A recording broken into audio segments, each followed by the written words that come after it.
What is sabotage and what kind of sabotage could have actually happened if indeed that is the case right now? We are theorizing, we are speculating, but you will understand why I'm giving you this context. Angle number one, there could be something called maintenance level sabotage.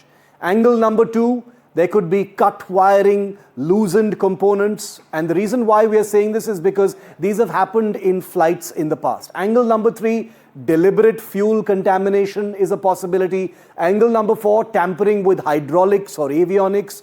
And angle number five, some kind of a possible internal security breach. Now, let me paint you a picture of what sabotage could theoretically, hypothetically look like and what the investigation is investigating, what it is looking into very closely.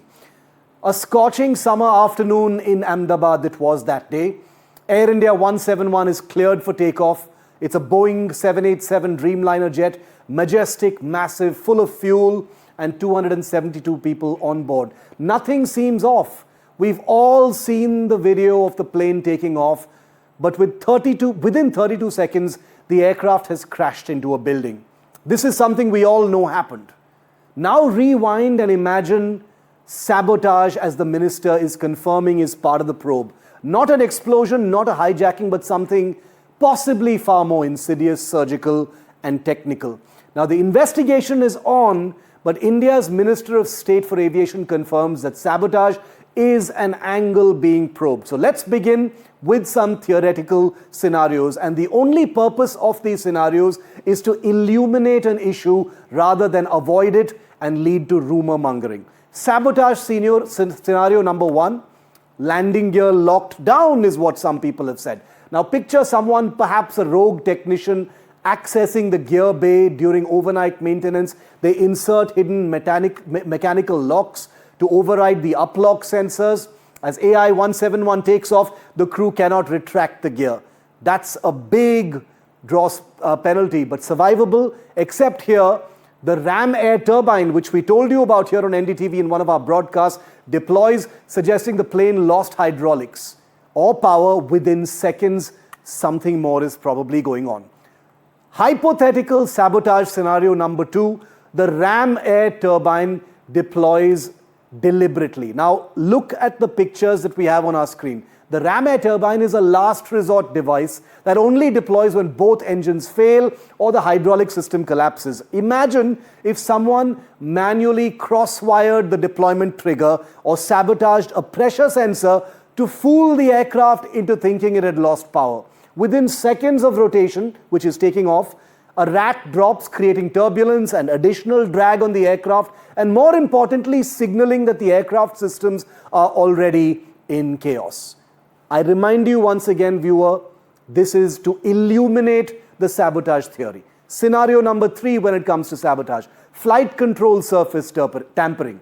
The flaps, crucial for low-speed lift, remain a mystery. Were they extended? Were they sheared off or misconfigured by a malicious software upload to the flight control computer? Or worse, what if the hydraulic actuators were tampered with, making the aircraft unresponsive to pilot input?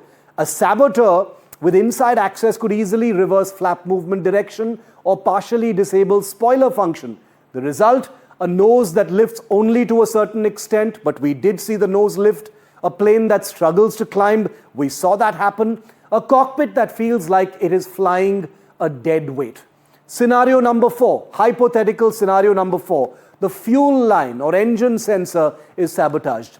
And now to the engines, the main part. Both appear to have flamed out right during the ascent, seconds after taking off. That doesn't happen unless you lose fuel flow or key sensors fail. Picture some kind of a deliberate blockage in the fuel line.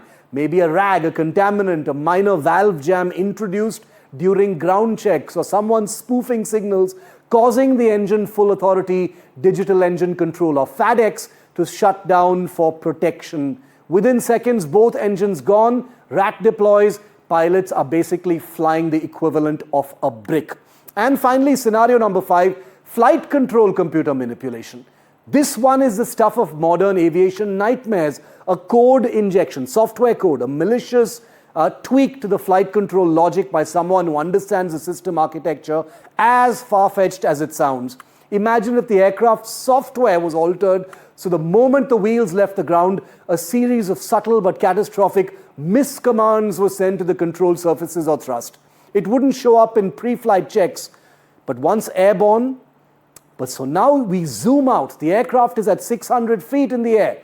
The ram air turbine is deployed, gear down, flaps in some unknown state, both engines fading. The pilots are fighting with every muscle and instinct, but in just 32 seconds, it's over. If this was sabotage, and it is a big, big remote if, my friends, it wasn't crude, it was sophisticated, precise, and invisible until it was too late. And that's what makes this angle of sabotage, as unlikely as it very probably is, now officially part of the investigation, so chilling, because this wouldn't be a story about failure in the off chance that any of these angles is true, and I'm quite sure they're not for some reason, then this wasn't an accident.